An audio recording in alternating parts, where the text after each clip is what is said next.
নির্বাচনের পর এবার মার্কিন যুক্তরাষ্ট্র থেকে নির্বাচন সুষ্ঠু হয়নি বলা হয়েছে এবং বিভিন্ন হুঁশিয়ারি বার্তাও দেওয়া হয়েছে, কিন্তু তারা একরকম চুপসে গিয়েছে। এখন বর্তমানে ডোনাল্ড লু বাংলাদেশে আসছেন এবং আফরিন আক্তার অ্যাসিস্ট্যান্ট সেক্রেটারি যুক্তরাষ্ট্রের, তিনিও বাংলাদেশে আসছেন। তারা কেন আসছেন, কি হতে যাচ্ছে, নির্বাচন নিয়ে কি আপডেট রয়েছে, যুক্তরাষ্ট্র কি চায়, এই ভিডিওতে দেখতে পারবেন। তাই নাম করে দেওয়ার জন্য আসছে।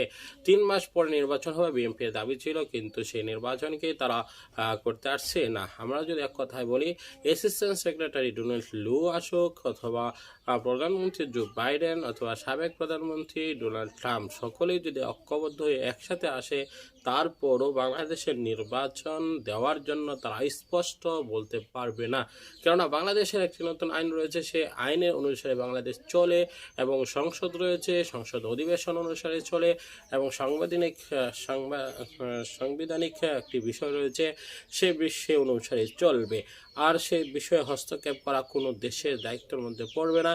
তারা পরামর্শ দিতে পারবে বড় রাষ্ট্র হিসাবে, বড়দের পরামর্শ।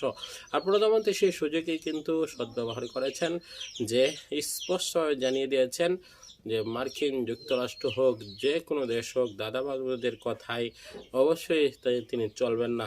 অবশ্যই প্রধানমন্ত্রীকে আবারও ধন্যবাদ দিতে হয় যে তারা বিদেশিদের, আওয়ামী লীগ এবং আমাদের আওয়ামী লীগের সংগঠনে যারা রয়েছে, ছাত্রলীগ সহ সকলেই কিন্তু রীতিমতো তাদেরকে কোনো পাত্তাই দেয়নি এবং পাল্টা হুঁশিয়ারিও দিয়েছে।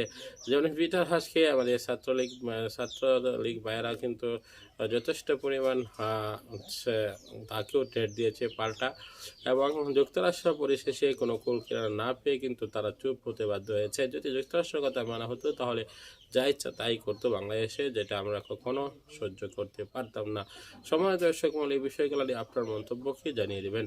পরবর্তী ভিডিও পাওয়ার জন্য সাবস্ক্রাইব করে পাশে থাকা বেল বাটনটি অন করে দেবেন।